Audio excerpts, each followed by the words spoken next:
ग्वालियर में कार्तिकेय ने प्रद्युम्न सिंह तोमर के समर्थन में एक आम सभा को संबोधित किया, जिसमें उन्होंने शिवराज सिंह चौहान यानी अपने पिता की बेहद तारीफ की और विपक्ष के नेता कमलनाथ पर करारे प्रहार किए। इस सभा के दौरान बहुत सारे लोगों ने कार्तिकेय का स्वागत किया और उन्हें फूलों की माला भी पहनाई। वहीं कार्तिकेय ने कमलनाथ के विषय में यह कहा कि कमलनाथ औरतों की इज्जत नहीं करते हैं और वे इस बात से बेहद नाराजगी व्यक्त करते हैं। वहीं प्रद्युम्न सिंह तोमर के पुत्र रिपुदमन तोमर और कार्तिकेय चौहान के बीच एक घनिष्ठ मित्रता दिखाई दी, जिसमें उन्होंने प्रद्युम्न सिंह तोमर के पुत्र को अपने साथ में बैठने को कहा, परंतु उनके सामने न बैठकर जमीन पर ही प्रद्युम्न के पुत्र बैठे रहे।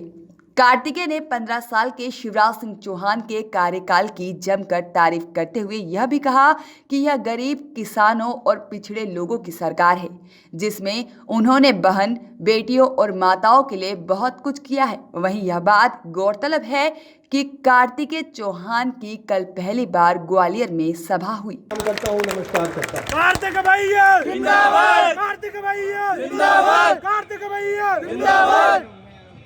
आदरणीय शैलेंद्र भैया, अगर किसी का नाम मुझसे गलती से छूट गया हो, विजय भाई, मुझे अपना छोटा समझकर ग्वालियर में मेरी पहली सभा है, आप सबके बीच में पहली बार आ रहा हूँ, अपना अनुज समझकर मुझे माफ़ कर देना। मैं दोनों हाथ जोड़कर आप सबको प्रणाम करता हूँ, आपके चरणों में वंदन करता हूँ।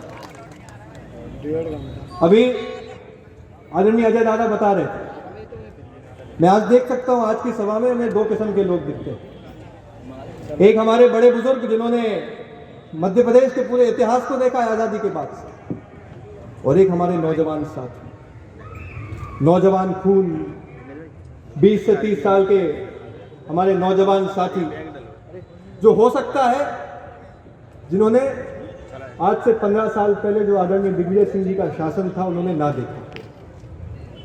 2003 में भारतीय जनता पार्टी की जब सरकार बनी और मध्य प्रदेश में कमल खिला, तो आदरणीय मुख्यमंत्री शिवराज सिंह चौहान जी को एक ऐसा प्रदेश मिला था जो बीमारू था, अंधकार से भरा प्रदेश, प्रदेश में भुखमरी थी, प्रदेश में गरीबी थी, ऐसा प्रदेश जो उम्मीद करता था कि हमें एक ऐसा नेता मिले जो हमें अंधकार से उजाले की ओर ले जाए, एक ऐसा नेता मिले जो मध्य प्रदेश को बीमारू राज्य से उठाकर एक विकसित राज्य बना पाए। ऐसे में माननीय मुख्यमंत्री जी ने जब कमान संभाली, जब मुख्यमंत्री पद की उन्होंने शपथ ली, तो शपथ केवल किसी पद की नहीं थी, उन्होंने शपथ ली तो शपथ ली मरते दम तक आपके साथ आपके लिए जीने की। उन्होंने शपथ ली कि जब तक मैं जीऊंगा अपनी प्राणों से प्यारी जनता के जीवन स्तर को बेहतर करता रहूंगा, और इसीलिए आपका आशीर्वाद उनको 2008 में मिला। प्रचंड बहुमत भारतीय जनता पार्टी को मिला, 145 सीटें, 2013 में 165 सीटें, और 2018 आते आते कई लोगों के पेट में दर्द होने लगे, कई लोगों को तकलीफ होने लगी, कई लोग समझने लगे कि जब तक ये मध्य प्रदेश में बना रहेगा हमारा करियर ही खत्म हो जाएगा। आप सबने ये देखा होगा, जैसे ही 2018 के चुनाव आए, 2018 के चुनाव से 1 साल पहले, 6 महीना पहले इतने ज्यादा आंदोलन होने लगे मध्य प्रदेश में, इतने झूठ के जाल बिछाए गए। सबसे बड़ा झूठ का जाल क्या है? आज इस मंच के माध्यम से आपने मुझसे पूर्व वक्ताओं को भी सुना होगा कहते हुए, सबसे बड़ा झूठ का जाल बिछाया तो वो था कांग्रेस का वचन पत्र, जिस पर दर्शन नहीं कर।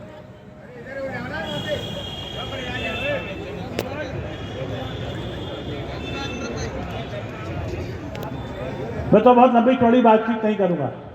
हम आज की तारीख में वोट के करीब आ गए हैं, वोट का मैदान नजदीक है, हमको चुनाव में वोट मांगने को जाना है, और आप सब यहाँ जो बैठे हैं ये जनता नहीं है, ये हमारा कार्यकर्ता है, और हम कार्यकर्ता से अब बात करेंगे। आप कार्यकर्ताओं को सब कुछ पता है, जो जो भाषण देना चाहिए वो भाषण आपने दिए। मैं उन भाषणों को आपकी तरफ ध्यान नहीं ले जाना चाहता। मैं सीधी बात करना चाहता हूं कि हम जब चुनाव के मैदान में जाएंगे, वोट के मैदान में जाएंगे, तो हमें किन बातों को करना है और किन बातों को भूल के चलना है। अरे हम लंबी चौड़ी बात क्यों करें? हम जिस वोट पर जा रहे हैं, एक तो हम तय करो कि हम कितने वोट के पास जाएंगे। आप सबको मालूम है कि भारतीय जनता पार्टी ने एक पन्ना प्रमुख की योजना बनाई हुई है। हम उस पन्ना प्रमुख से अलग हटके एक बातचीत करते हैं।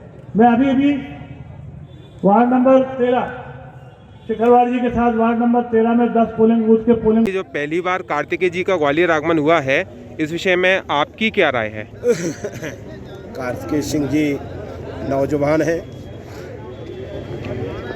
नौजवानों के उत्साहवर्धन करने के लिए वो ग्वालियर आए हैं। मैं ग्वालियर की धरा पर ऐसे नौजवानों को शुभकामनाएं देता हूँ। उनका उज्जवल भविष्य है, उस उज्जवल भविष्य की मैं कामना करता हूँ। भाई साहब, जन प्रचार जो इस समय आपका चल रहा है, तो आपके जो विरोधी हैं वो इस प्रकार के वो लगा रहे हैं आपके ऊपर आरोप की जो है विधायकों को खरीदा गया है, तो इस विषय में आपका क्या कहना है साहब? वो बता दें कि अभी जो खरीद के प्रत्याशी बनाए हैं वो खरीदे गए, जिसका जवाब दे देंगे फिर मैं जवाब दे दूँगा। ज्ञानन न्यूज के लिए ग्वालियर से निकेश शर्मा की रिपोर्ट।